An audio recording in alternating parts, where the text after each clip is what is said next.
Hi. So I'm very conscious that most of my talks revolve around my age bracket, dealing about mostly issues that relate to this midlife. But I can't help the fact that I do drop my videos. I do post some of my videos onto TikTok, and I'm aware of the violence that we seem to have on TikTok, or at least some of the videos that are posted there can show the level of violence that is out there. Sometimes I think I live in a bubble where I'm so involved in what I do that I fail to actually contend societal issues. I've seen videos being posted of the younger generation walking around with these very long machetes, chasing each other, robbing each other, and glorifying it, or even posting rap music that just talks about violence and, kind of glorifying the pew pew. This obviously is within a certain age range. This particular video, I wanted to talk about, or to give advice on the younger demographic on this platform. And I'm also very aware that the likelihood of someone actually watching my video within that age range is quite low. But then even if I save one, that's a job well done for me.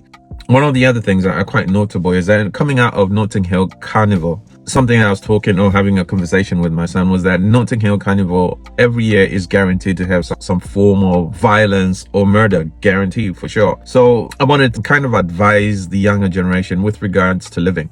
So the first 7 chapters of Proverbs all start with this theme, and it's my sons or my son. And it's obviously a father giving advice to a son. Highlights issues that are important for the younger generation to navigate into life itself. It addresses issues like acquiring wisdom, and it contrasts wisdom against foolishness. Then it talks about, I like that, this is in chapter 1 verse 18, where it talks about don't let the sinner entice you, or the violent man entice you. And chapter 3 again talks about violences, admonishing or advising the son to stay away from a certain violent individual because he is an abomination to the Lord. You've got advice on morals and ethics, and it talks about adultery, fleeing a certain caliber of woman. So that's the central theme of these first 7 chapters of Proverbs, trying to give the youthful advice to lead. And it depends how deep you want to go, because it talks about, like I've said, it's talking about wisdom, then it contrasts it with foolishness, and it talks about knowledge, it talks about understanding, it talks about prudence. And this is advice that comes from a daddy, a father, to the youthful. So obviously I know that society has got a great pull on the youth. They tend to be influenced a lot by their culture and their surroundings. And I want to tell a story which I've told before, I think on this platform. Twins that were raised by an alcoholic dad. One of them would grow up to be teetotal. That means he never drank stuff. And the other one would grow up to be an alcoholic. And they'll both get interviewed. And the first one will be asked, why do you not drink? Why are you teetotal? And the guy would respond by saying, because I saw my dad. And then they would ask the second one and said, why do you drink the way you drink? Why have you ended up an alcoholic? And he would say the same thing, because I saw my dad. And what I'm trying to emphasize here is the fact that we shouldn't allow society to mold your path in life. You have that choice to make that conscious decision to become that person who goes against the flow. Like in this particular story, where one, seeing the ills of his dad, will make that conscious choice to stay away from alcoholic, because in itself it is distractive, while the other one would allow the culture and his environment to kind of mold his future, to take up the narrative or to take up what the expectation of society is. So that's a tough one, but it's one that you have to determine in your life to do. Do I swim with the flow, or do I go against the tide? It's important for the youthful, as addressed in the 7 chapters of Proverbs, the first 7 chapters of the Bible is quite demanding here, in that it demands that the youthful acquire wisdom, knowledge, temperance, prudence, discernment, and live out that kind of lifestyle that seems to promote all the good virtues. So that's me admonishing you on where to get this wisdom.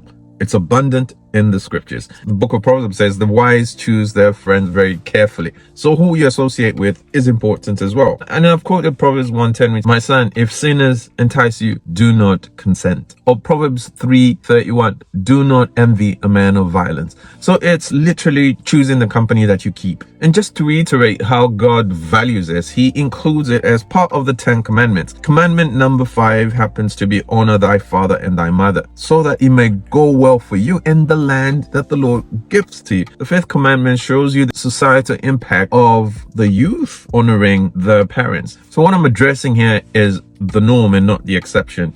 you will tend to have these extremes. And I'm not advocating that you honor a parent who's murderous or whatever, but so I'm looking here at Central Street. I'm not looking at the extremes where you have these parents who are absolutely out there. But the norm is that you honor your parents so that society will be impacted, so that it may go well in the land that the Lord your God has given you. The 10 commandments are in Exodus 20, and I've just quoted the 5th one, but this is reiterated again in Deuteronomy chapter 5. And in Deuteronomy chapter 5, there's an actual addition to that law where it says, so that it may go well for you. So honoring your parents seems to have an additional incentive for you, that it may go well for you. Now, to honor means to give someone their dues. It's like if I tend to dishonor my boss at work, then doors begin to close for me. I don't have opportunities. I cannot so much as approach him for a promotion or extra work or a pay rise because I have dishonored them. When I honor someone who is of value to me, then opportunities and doors begin to open for me so that it will go well for me. That's the implication of this thing. When you begin to honor your parents, then opportunities begin to avail itself. So this law seems to have not only physical impact, but even in the spiritual realm, even in the unseen, God honors this and begins to open or avail opportunities and doors for you. As a matter of fact, in Deuteronomy 27, which again is a summary of this particular verse, it says this: cursed is the one who does not honor his parents. Now, the word cursed here is literally impeding progress. It's failure to make it or to prosper. And again, I've tried to cite the physical aspect of dishonoring, but there's also a spiritual law where the undergirding, the spirituals, the things that we don't see that affect our lives, those begin to work against you. I've advocated here Proverbs, seeking the right things for life, but I've also said that we have society issues because we don't honor our parents. We don't respect our elders. Leviticus 19 actually emphasizes that we need to respect not only our parents, but the elderly. What I wanted to emphasize was the fact that society tends to crumble, first of all, because we have neglected the advice of the elderly. We have neglected to honor our parents. As a result, it has not gone well for us. So yeah, that's me. I just wanted to talk about the fact that sometimes the youth have neglected the advice of the elderly, and as a result, there are spiritual as well as spiritual principles that seem to be in play when we neglect to honor our parents. Anyway, I'll talk to you later, and bye.